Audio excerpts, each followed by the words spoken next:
You've read his novels, perhaps, or read his nonfiction books like The Treasure Principle. However, many people are not familiar with his personal story that redirected his life and ministry. When Randy was 22, he joined another man to form a church in Boring, Oregon. Isn't that a great name for a town? Boring, Oregon. Needless to say, it was a sleepy town. But it wasn't a sleepy church. It quickly became one of the largest churches in the entire area of Portland. And while he was a pastor, Randy Alcorn also frequently spoke out against abortion. He served on the board of a local pregnancy center. He said later in an interview, the issue of life was consuming my mind and heart. When that light for life is turned on, you can't turn it off. In January of 1989, Alcorn asked his elders for permission to participate in local peaceful protests at abortion clinics. The elders acquiesced to their pastor's request, and so Alcorn and his fellow protesters would march in front of these abortion clinics, sometimes blocking access with their bodies. Now, the abortion clinics fought back, pursuing every legal remedy at their disposal in order to protect the rights of the women who used them. Alcorn was arrested frequently. He recalls hearing one lawyer for an abortion clinic saying in court, "My clients have every bit as much right to perform abortions as McDonald's does to serve hamburgers." Although that was true legally, Alcorn knew that under God's laws, murder was never permissible. And so he continued his protest. One of the clinics that Randy Alcorn blocked sued him, followed by another, and eventually they won a judgment against the pastor of $8.2 million. Alcorn told the judge that he would pay any money he legitimately owed, but his conscience would not allow him to turn money over to an abortion clinic that would be used to kill babies. When Alcorn discovered that the court was going to garnish 1/4 of his wages from the church to help satisfy the judgment, he realized he was placing his church in an untenable situation. If the congregation defied the court order, they could face possibly years of expensive litigation. So to keep that from happening, Randy Alcorn resigned as pastor and lived off of his modest book royalties at the time. But then he faced another challenge. He was still adamant that no portion of his earnings should be used to kill babies. The only way to prevent the garnishment of even his book royalties was to agree to work for minimum wage. Fortunately, frugality had always been a part of his family's way of living. And although his book sales have exploded during the last 20 years, Randy Alcorn still lives in the same modest 3-room home, and he works for minimum wage plus some speaking honoraria, writing his best-selling books. He has not used an ATM or written a check since 1990. Randy and his wife Nancy are quick to point out the many benefits that have accrued to their family because of this experience. He said it would have been very difficult to leave the pastorate to become a writer and speaker, and suddenly I had no choice, Randy later said in an interview. His wife Nancy also refused to wallow in self-pity over their situation.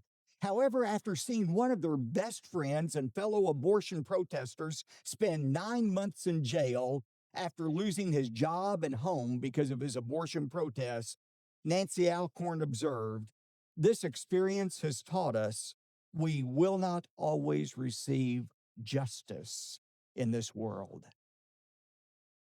Any Christian who seriously takes God's command to be light and salt in this dark and decaying world needs to understand you may not and will not always receive justice, but you always can be guaranteed to receive persecution. Jesus said in John 16:33, "In this world you will have tribulation, but be of good courage. I have overcome the world." The Apostle Paul, who before his conversion had been an instrument of persecution against Christians, almost overnight became a target of persecution. In 2 Corinthians chapter 11, he details some of the suffering that he experienced as a Christian. He said in 2 Corinthians 11:24-27, 5 times I received from the Jews 39 lashes. 3 times I was beaten with rods. Once I was stoned. 3 times I was shipwrecked. A night and a day I have spent in the deep. I've been on frequent journeys, in dangers from rivers, dangers from robbers, dangers from my countrymen, dangers from the Gentiles, dangers in the city, dangers in the wilderness, dangers on the sea, dangers among false brethren.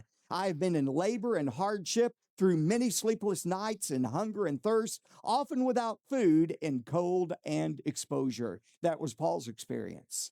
Or listen to the experience of the first century Christians that followed Paul.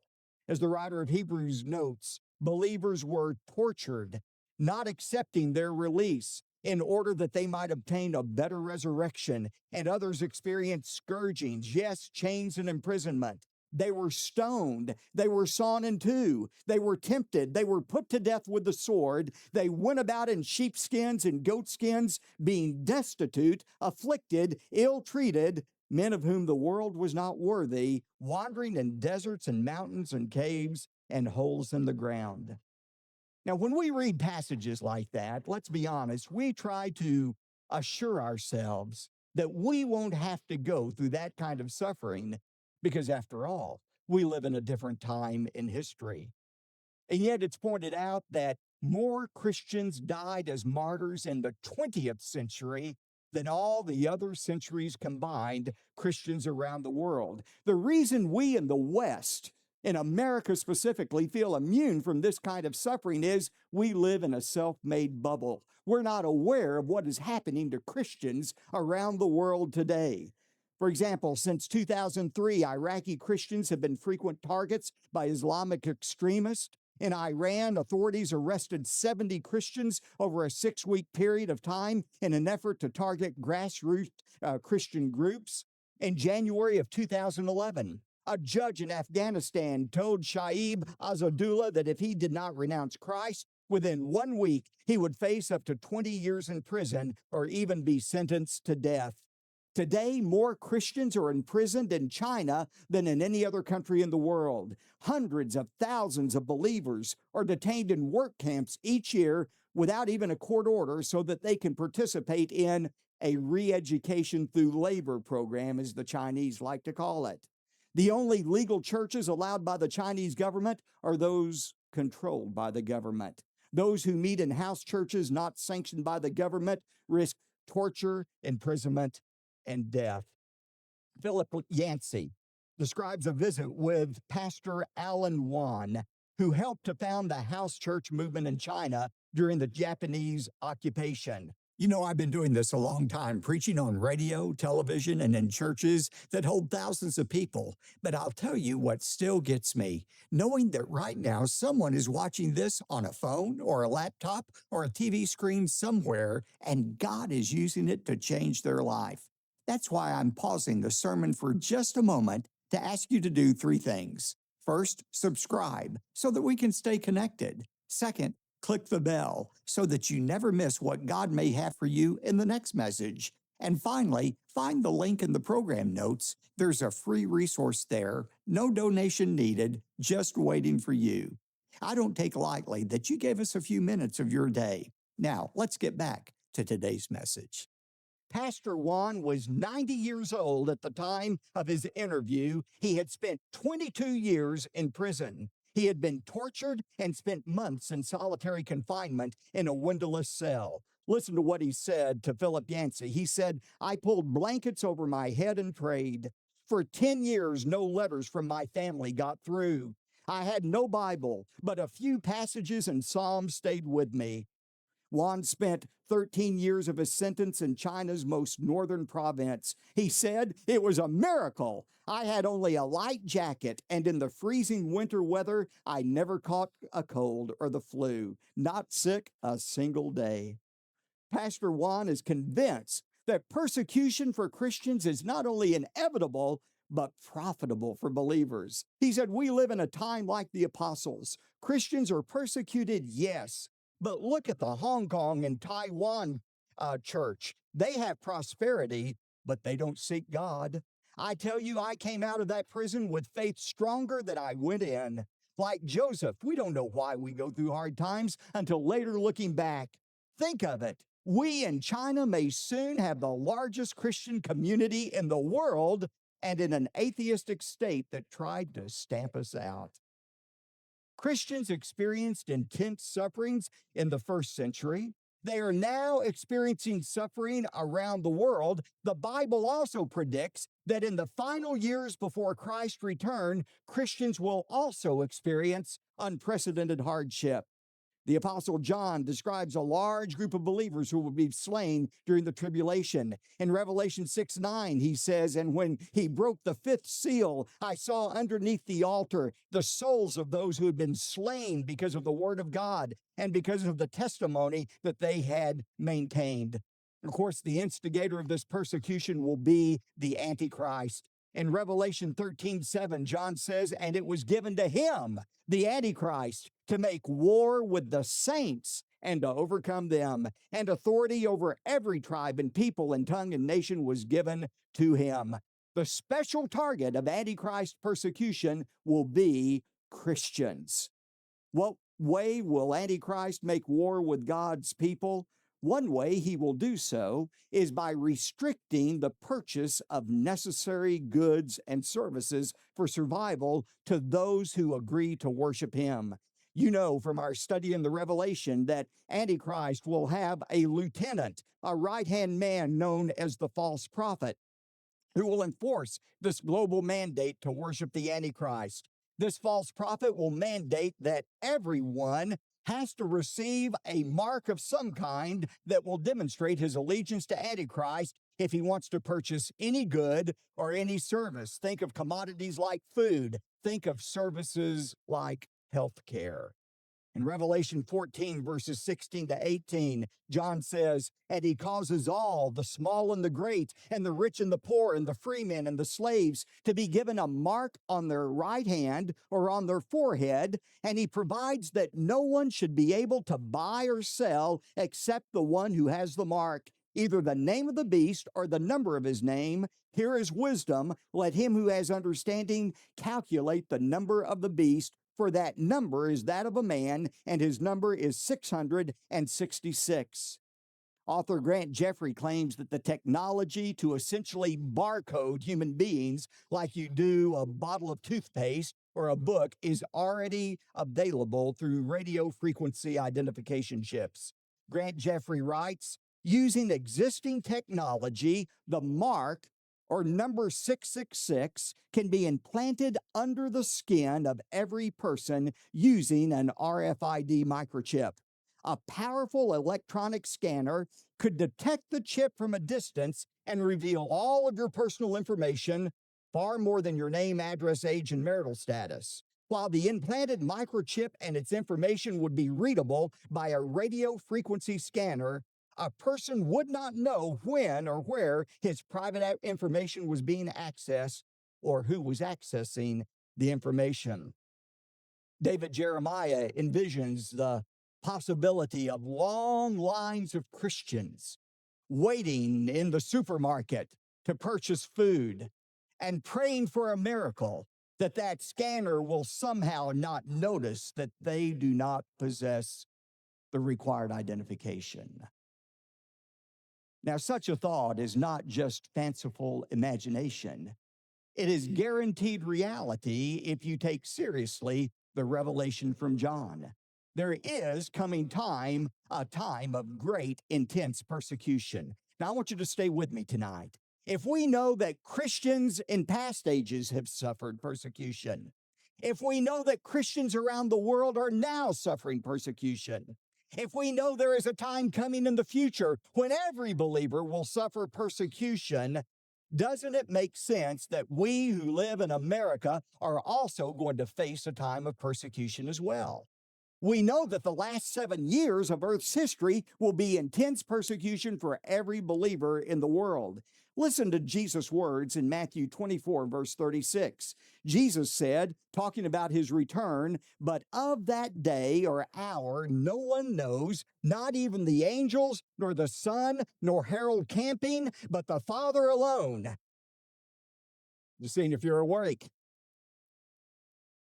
Nobody knows when Christ is coming back. That preacher out in California, now he's been wrong a third time. He said the rapture is going to happen October 21st. Boy, he is so lucky he doesn't live in the Old Testament times. You know, Deuteronomy 18 says, if you make one false prophecy, you're to be stoned to death.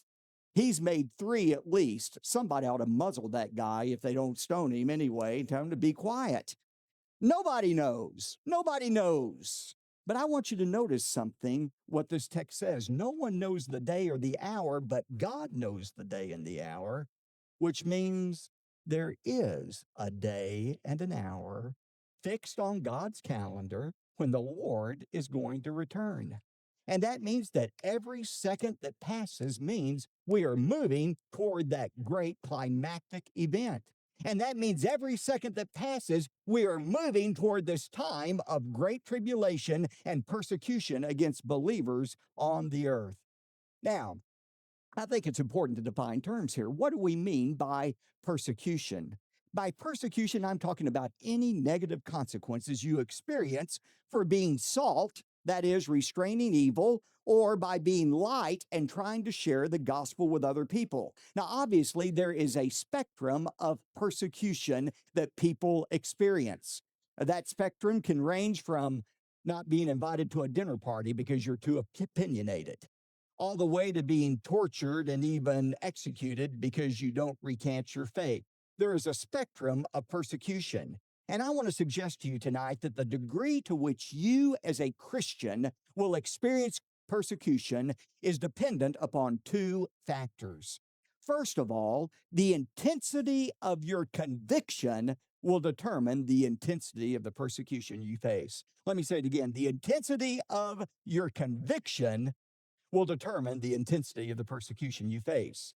The pastor who never preaches against homosexuality or abortion or talks about the exclusivity of the gospel will never face ridicule from the media.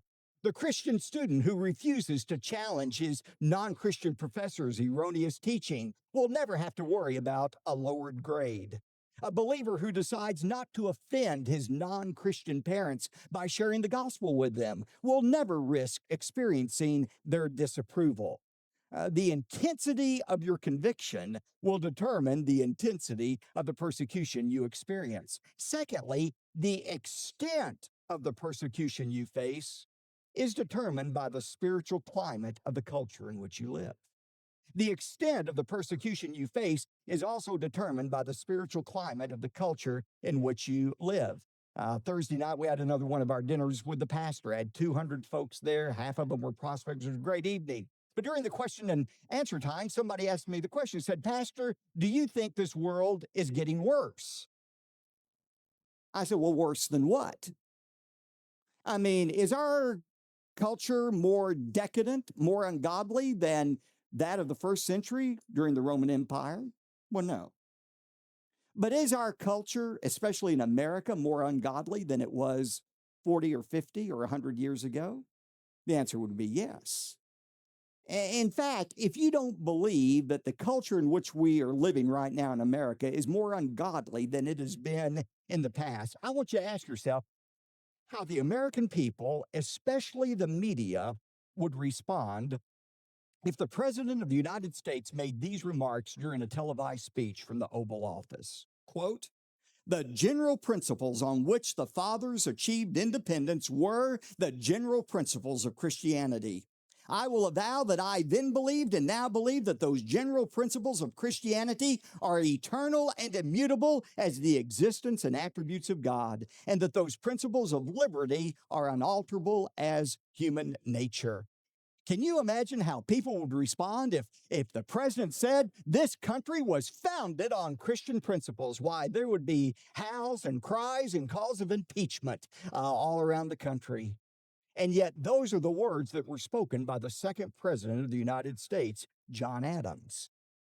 We have become increasingly hostile toward Christianity in our country. Now, secularists would attribute that change to our nation's collective open-mindedness and tolerance. They would say, we now are much more sophisticated than earlier generations. We recognize that there are multiple paths to God, and no one religion can claim exclusivity.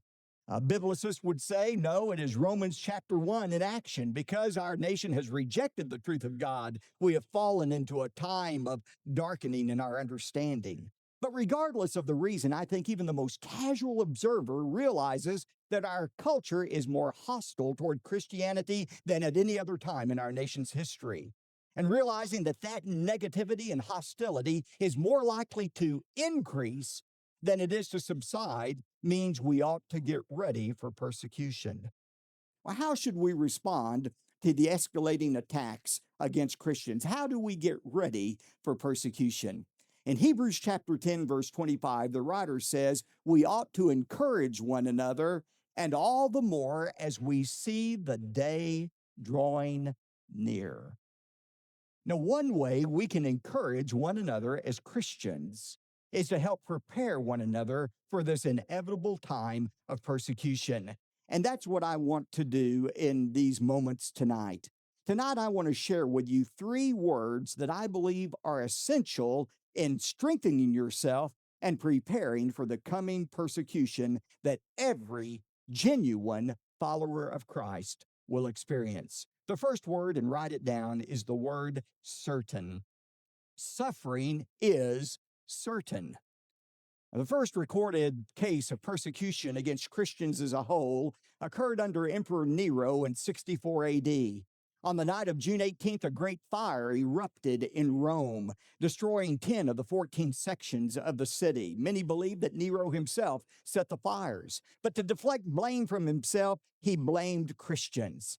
And he was able to devise the most heinous tortures imaginable for believers. One thing he would do would be to take Christians while they were alive, immerse them in wax, and then set them on fire to serve as human torches to illuminate his gardens. However, as in our culture, this awful persecution against Christians didn't happen suddenly. Instead, it happened progressively. Nero was allowed by the population to commit these atrocities against Christians because, as the historian Tacitus notes, Christians were already a class hated for the abominations by the populace. There was a growing hatred toward Christians that finally allowed Nero to commit these heinous crimes against believers. And I believe in our culture, you see this growing hatred toward Christians that is festering and is being fueled by the media by using these stereotypes of what Christians are. Just watch the media. Notice how any evangelical Christian in a sitcom or a movie is portrayed. And it is this growing animosity toward believers that is going to pave the way for a general acceptance in our culture of the persecution against Christians.